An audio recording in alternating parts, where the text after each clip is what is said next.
Hooly dooly, interest rates, lending, it's becoming more and more difficult to obtain credit to continue to achieve your investing goals.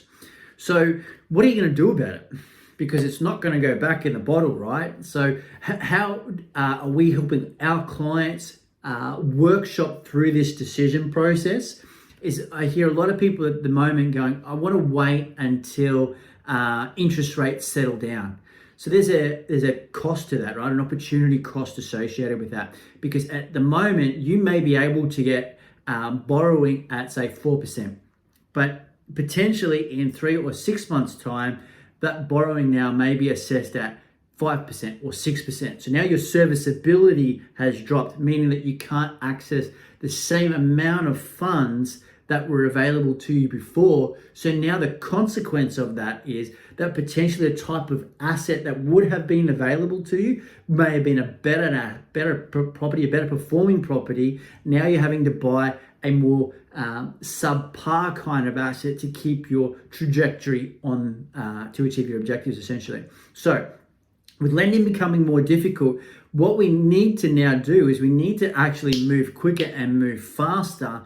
But we also need to be looking at it from an asymmetric risk perspective. What's asymmetric risk? Good question. So obviously we want to try and get as much upside as possible.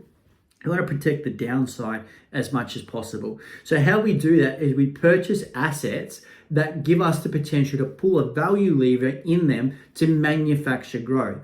And so why that's important is because eventually interest rates are going to kind of stop, but then your serviceability is not going to be there anymore, where you've tapped out as much as you can. So we need to manufacture equity.